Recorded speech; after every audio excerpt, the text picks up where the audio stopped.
My fiancée had a bachelorette trip secret, but I caught her having slept with my own brother on her maid of honor's live stream. I canceled the wedding, sold the $50,000 ring, and left her pregnant with a man who has $0 in his bank account. I want to start with the live stream. Not the wedding deposit.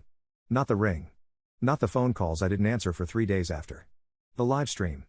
Because the live stream is the part nobody plans for. You can plan for a lot of things in a relationship. You can plan for arguments and silence and the slow erosion that happens when two people stop paying attention to each other. You cannot plan for your fiancé's maid of honor accidentally going live on Instagram at 11:47 p.m. on a Friday in a vacation rental in Sedona and leaving her phone propped against a nightstand lamp for 4 minutes and 31 seconds. 4 minutes and 31 seconds. That's how long it took to end a 6-year relationship, a $50,000 ring, a $34,000 wedding deposit, and whatever I thought I knew about my brother. My name is Reed Calloway. I'm 34. I'm an orthopedic surgeon. I finished my residency at 30 and have been in private practice for 4 years. I work long hours. I make good money. I was 3 weeks from marrying a woman I had been with since I was 28 and I was, by every external measure, exactly where I was supposed to be. My fiancée was Petra Calloway. Not yet. She never got there. She was Petra Vane, 31, an event planner. Good at it. Thorough. Creative. She planned our entire wedding herself because she said that's what she did professionally and she wanted control over every detail. I said fine. I paid every invoice she put in front of me without argument. The venue deposit. The catering. The florist. The photographer. The dress, which I was not supposed to know the price of but which appeared on our joint card statement as $8,400 from a bridal boutique in March. I didn't mention it. I just paid the statement. $34,000 total in wedding deposits and vendor payments by the time the bachelorette trip happened. All of it paid from my account. My brother is Nolan Calloway. 29. He sells cars. Not well. His income last year according to the taxes I helped him file because he asked me to help him file them was $31,000. He owed me $4,800 from a loan I'd given him 18 months prior when his transmission failed and he needed a car to get to the job where he sold cars. He was 4 months behind on repaying it. He was always behind on something. Nolan moved through life the way water moves through a damaged pipe. Following the path of least resistance. Spilling wherever the structure was weakest. The structure in this case was my relationship. The bachelorette trip was Sedona, Arizona. 4 days. Petra, her maid of honor Simone, and 4 other friends. She'd planned it herself, which made sense because she planned everything. The only thing she said to me about the trip was that the details were a surprise and she'd tell me after. A bachelorette secret. I said, have fun. I meant it. I was on call that weekend. I had 2 post-op check-ins Saturday morning and a full surgery schedule Monday. I was glad she was going. I was glad she'd have the trip before everything changed. I didn't ask about the details. I didn't check her location. I didn't go through her phone. I trusted her the way you trust someone you've been with for 6 years and are 3 weeks from marrying. Friday night I was home. 11:30 p.m. Post-op notes finished. I was on the couch with my phone doing the mindless scroll that happens when your brain is tired but your eyes aren't. Instagram. The algorithm. The usual drift. Simone's account appeared in my feed. I followed Simone. We'd met maybe 8 times total. She was Petra's college roommate. Nice enough. Loud. The kind of person who documented everything. I saw the live notification. Simone Achebe is live. I tapped it without thinking. The way you tap things at 11:47 p.m. when your brain is tired. The phone was propped against a lamp. The angle was awkward. The lighting was dim, that warm vacation rental yellow. I could see part of a bed. Part of a window. I could hear music from somewhere in the house. A playlist. Something with bass. I watched for about 15 seconds thinking it was an accidental live, phone left running while the party happened elsewhere. I was about to close it. Then I saw Petra. I won't describe what I saw in detail. There were 4 minutes and 16 seconds remaining at that point. I watched all of it. I did not look away. I did not put my phone down. I sat on my couch at 11:47 p.m. on a Friday 3 weeks before my wedding and I watched all 4 minutes and 16 seconds. Then I set my phone on the coffee table. I sat there for a while. I don't know exactly how long.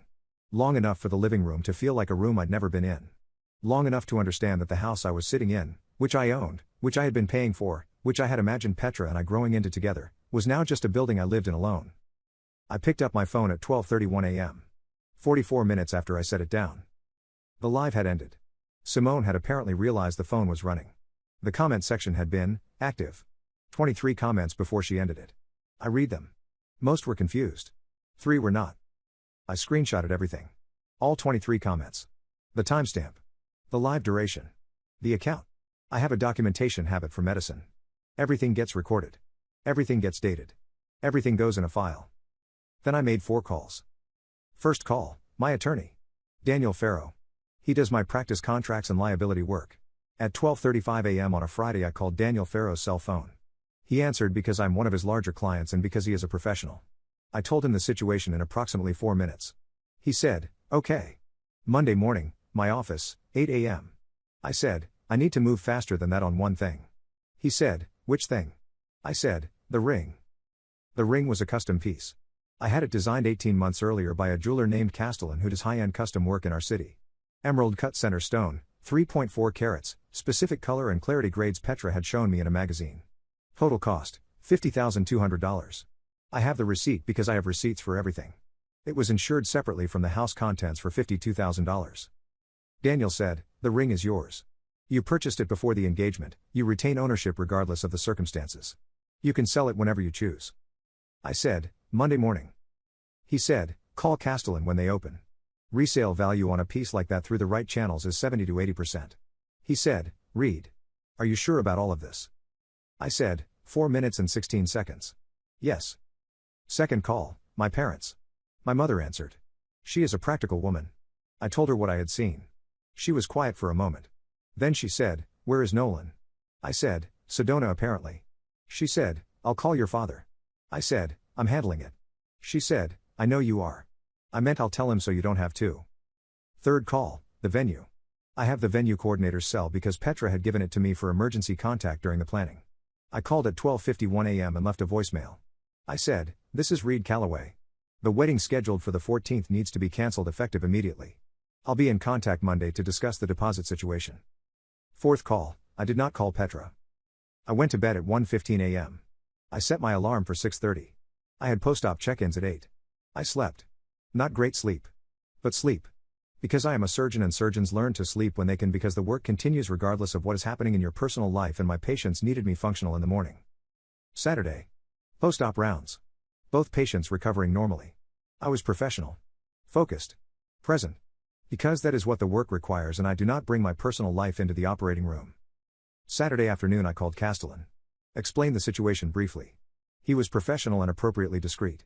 He said, I can have a buyer for a piece like this within 48 to 72 hours. His secondary market contacts. People who buy estate pieces and custom work. He said, you're looking at 74 to 78 cents on the dollar given the current market. I said, fine. I dropped the ring off at his shop at 3:40 p.m. He signed a consignment receipt. The ring was no longer in my house by Saturday evening. Petra called me Saturday afternoon. I didn't answer. She texted twice. Having such a great time, wish you were here with a photo of a sunset that was beautiful and made me feel nothing. Then, an hour later, miss you. Can't wait to be Mrs. Calloway. I did not respond. Sunday she called 4 times. I let them all go to voicemail. I was not ready to have the conversation and I had learned in 6 years of surgical training that you do not perform a procedure until you have all the information and the correct instruments. I did not yet have all the information. I was waiting for Daniel. Sunday evening Simone texted me. I didn't know she had my number. She must have gotten it from Petra at some point. The text said, Reed, I need to talk to you about something. I'm so sorry. I need you to know it was an accident. I replied, I know. I saw it live. Send me the full recording if you have it. She sent it within 4 minutes. The full video from her phone's camera roll. Longer than the live stream. 7 minutes and 40 seconds. More complete. I sent it to Daniel. Monday. Daniel's office. 8 a.m. He had reviewed everything over the weekend. He laid out the situation with the precision that is why I pay him what I pay him. He said, the wedding deposits. $34,000 total. The venue contract has a cancellation clause, you'll recover $8,500. The catering deposit is non-refundable at this stage, that's $11,200 gone. The photographer has a partial refund clause, you'll get back $1,800 of the $4,200. The florist is negotiable. The dress is non-refundable by the boutique's policy but it's in Petra's possession so that's her problem. Total recoverable from deposits, approximately $14,600 out of $34,000. I said, what about the ring? He said, Castellan called this morning. He has a buyer. $39,800. You paid $50,200. Net loss on the ring, $10,400. But it's out of the situation. I said, fine. He said, total financial damage, approximately $29,600 when you account for unrecoverable deposits and ring loss. I said, what would the wedding have cost if I'd gone through with it and found out 6 months later? Daniel didn't answer that question. He didn't need to. He said, "Do you want to pursue any civil action against her or your brother?" I said, "No. What would be the basis?" He said, "Arguably none that's worth your time. You want clean." I said, "I want clean." He filed the dissolution of the engagement through the appropriate legal channels. Formal notification to Petra and to Nolan through his office. Cease all contact requests on my behalf to both parties. Everything through Daniel from that point forward. Petra came home from Sedona Sunday evening. She called me 4 more times Sunday night. She texted, "We need to talk. Please. Read, please just answer." Then at 11 p.m., "I know you know." Monday afternoon she showed up at my house. I know because my doorbell camera recorded it. She rang 4 times. Knocked twice. Stood on the porch for 9 minutes. I was at Daniel's office. She left without a note. She texted, "I was going to tell you. I'm so sorry. It was one time, it meant nothing, I was scared, I love you, please." I read it. I forwarded it to Daniel. No response. Tuesday she called my office line. My receptionist, following the instructions I had given Monday morning, said, "Dr. Calloway is unavailable. She can take a message." Petra apparently left a 4-minute voicemail on my office line. My receptionist transcribed it and sent it to me per my instructions. I read the transcription. I forwarded it to Daniel. No response. Wednesday my mother called. She said, "Nolan came home." I said, "I know." She said, "He wants to talk to you." I said, "Through Daniel." She said, "Read. He's your brother." I said, "I know what he is." She was quiet. Then she said, "Your father isn't speaking to him. I want you to know that. We're not excusing this. I just want you to know we know." I said, "I know you do. I'll call you this weekend." She said, "The ring sold?" I said, "Monday." She said, "Good." Nolan texted me Thursday. Long text. The kind of text people write when they have been rehearsing the explanation in their head for days. It said he was sorry. It said it had started at a party 6 months ago, that Petra had pursued him, that he had tried to stop it, that he had been going to tell me, that he had never wanted this. It said he loved me and he was sorry and he didn't know what to do. 6 months. Not one time. 6 months. I forwarded the text to Daniel. I said, 6 months. Does this change anything legally? He said, no. I said, okay. I did not respond to Nolan. Friday, 1 week after the live stream, Castellan confirmed the ring sale was complete. $39,800 deposited to my account. I had paid $50,200 14 months ago in the belief that I was beginning something permanent. $39,800 for a ring that belonged on a different kind of story. Petra called Daniel's office on Friday. She told Daniel's assistant that she needed to speak with me urgently. Personal matter. Medical. Daniel called me. He said, she says it's medical. His voice had a specific quality it gets when he's about to say something he'd rather not. I said, how far along? He said, she hasn't said. She just said medical and urgent. I said, get the details. He called her back. She told him she was 8 weeks pregnant. She had found out 4 days before the Bachelorette trip. She had not told me because she was scared. She had not told Nolan because she was scared. She had gone on the trip trying to figure out what to do and the trip had gone the way it went. 8 weeks. Daniel walked me through the timeline carefully. Conception would have been approximately 2 months before the Bachelorette trip. The Bachelorette trip was last weekend. This meant the conception window overlapped with both me and Nolan. Daniel said, we need a paternity test.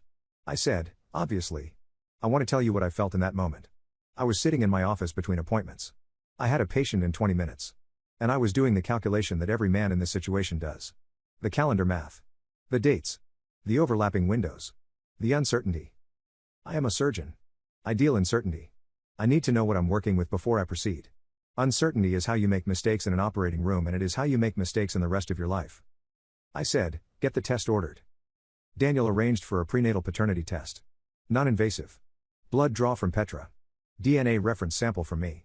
Nolan would need to provide a sample as well. Daniel sent Nolan a formal request through the dissolution correspondence. Nolan complied within 48 hours. Whatever he isn't stupid enough to refuse a court-precedented paternity process. Results came back in 11 days. The child was not mine. I want to be clear about how I received this information. I was in my office. Daniel called. He said, read. The results are in. I said, tell me. He said, the child is not yours. 99.97% exclusion. I said, and Nolan? He said, 99.94% probability of paternity. I said, okay. Does this change my support obligations? He said, no biological connection, no legal support obligation in this state absent voluntary acknowledgement. You have nothing required of you here. I said, then we're done with that question. He said, Reed. Are you okay? I said, I have a patient in 10 minutes. I'll call you this afternoon. I saw my patient. I was present. Focused. Professional. Because that is what the work requires. That afternoon I called Daniel. I said, what does Nolan's financial situation look like right now? Daniel said, I did some checking when the paternity question came up. His checking account as of the most recent bank statement we could access through the legal process has a balance of $0. Not near zero. Zero. He has a car payment 60 days past due. He owes you $4,800. His income is $31,000 a year on a good month. I said, she left a $50,000 ring and a surgeon for a man with $0 in his bank account and a 60-day past due car payment. Daniel said, that is an accurate summary. I said, what is the child support calculation going to look like for Nolan? Daniel said, based on his income, approximately $620 per month. On $31,000 gross. He'll have roughly $2,000 a month left after taxes and child support and his current debt obligations. Before rent. Before food. I said, and Petra's income. He said, her event planning business showed $58,000 last year. She's been operating out of your address. She'll need to relocate. Between rent, a new business address, childcare, and living expenses, she's going to find things very tight. $620 from Nolan. On $31,000. While I was paying $50,200 for a ring that is now in someone else's jewelry box. I am not going to tell you I felt nothing about the paternity result. I am going to tell you that what I felt was specific and clean. Not grief for losing a child. I had not yet allowed myself to want a child in that situation. What I felt was the final confirmation of a calculation that had been running since 11:47 p.m. on a Friday. Every variable resolved. Every unknown answered. The equation was complete. I had no further obligations to either of them. Petra called one more time. 2 weeks after the paternity results. She did not go through Daniel. She called my cell. I answered because I had decided I would answer once. One conversation. Then done. She said, Reed. I know you got the results. I know the baby is Nolan's. I need you to know that I'm scared. I don't know what we're going to do. I don't have anywhere to go. Nolan doesn't have any money. I made a terrible mistake and I know that and I'm terrified. I listened to all of it. Then I said, you planned a wedding for 3 years, Petra. Every detail. You said you wanted control over every detail because that's what you do professionally. And for 6 months while you were planning every detail of our wedding you were also making another set of decisions. Those decisions have outcomes. The outcome is that you're scared and Nolan doesn't have any money. That's the event you planned. She said, Reed, please. I said, through Daniel. I hung up. The $4,800 Nolan owes me. Daniel filed a small claims action. Nolan did not contest it. Judgment entered in my favor. He has not paid. He will not pay on $31,000 a year with child support and a car payment and wherever he's living now. But it is documented.